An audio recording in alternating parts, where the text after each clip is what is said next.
ঢাকায় সিনেমার শেষ নায়ক শাকিব খানের ব্যক্তিজীবনকে ঘিরে আলোচনার শেষ নেই। বিশেষ করে তার দুই প্রাক্তন স্ত্রীর নানা কর্মকাণ্ড প্রতিনিয়ত সংবাদ শিরোনামে জায়গা করে থাকে। ভালোবেসে 2008 সালে চিত্রনায়িকা অপু বিশ্বাসকে বিয়ে করেছিলেন শাকিব খান। 2018 সালে অপুর সঙ্গে বিচ্ছেদের পর বুবুলির গলায় মালা দেন তিনি। সেই সংসারও নাকি এখন অতীত নায়কের জীবনে। দুই সংসারেই দুইজন পুত্র সন্তান রয়েছে শাকিবের, যে কারণে এখনও দুই প্রাক্তন স্ত্রীর সঙ্গে যোগাযোগটা বজায় রাখেন ঢাকাই সিনেমার শেষ নায়ক। অভিনয়ের বাইরের সময়টুকু পরিবার ও সন্তানদেরই দেওয়ার চেষ্টা করেন তিনি। তবে শাকিবকে নিয়ে অপু বিশ্বাস ও শবনম বুবুলির কাদা ছোড়াছুড়ি চলতেই থাকে।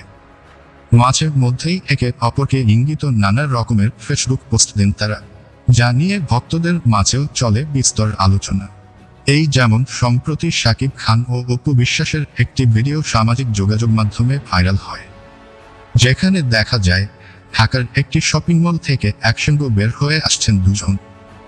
এ সময় তাদের সঙ্গে ছিলেন সন্তান আবরাম খান জয়। শাকিব অপুর সেই ভিডিও ভাইরাল হতেই বুবুলি শাকিব খানের সঙ্গে তার সন্তানের কেক কাটার কিছু মুহূর্তের ছবি পোস্ট করেন, যেই ছবিগুলো প্রায় 3 মাস আগে তোলা হয়েছে। এরপরই অনেকে মনে করতে শুরু করেন শাকিব অপুর ভাইরাল ভিডিওর রেশ থেকেই হয়তো নায়কের সঙ্গে পারিবারিক মুহূর্তের ছবিগুলো পোস্ট করেছেন বুবুলি। বিষয়টি নিয়ে সম্প্রতি এক সাক্ষাৎকারে অপু বিশ্বাস জানালেন, শাকিব নাকি বুবুলির এসব কর্মকাণ্ড দেখে তাকে সান্ত্বনা দেন।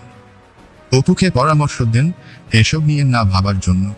অপু বিশ্বাসের ভাষ্যটা এমন, শাকিব আমাকে বলে, তুমি এসব একদমই মাথায় নিও না, তুমি কি সেটা জানো, তোমার অবস্থান তুমি জানো, এজন্যই আমি চুপ থাকতে উৎসাহিত বোধ করি, যে কারণে আমার প্রতিপক্ষ বা জবাবে কিছু বলার প্রয়োজন মনে করি না, যোগ করেন অভিনেত্রী।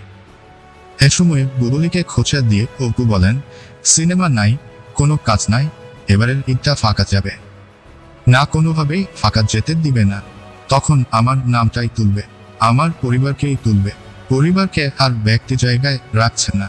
বুবুলিকে উদ্দেশ্য করে এই নায়িকা আরও বলেন, সে বিভিন্ন মাধ্যমে বলছে নোংরামো বন্ধ করা দরকার, এগুলো বন্ধ করা দরকার, অথচ সেই নোংরামোর মধ্যে নিজেদেরকে ফেলে দিচ্ছে। এদিকে অপু বিশ্বাসের এমন মন্তব্যের এখনো কোনো প্রতিক্রিয়া জানাননি বুবুলি। ভক্তরা ধারণা করছেন এবার হয়তো বুবুলিও মুখ খুলবেন।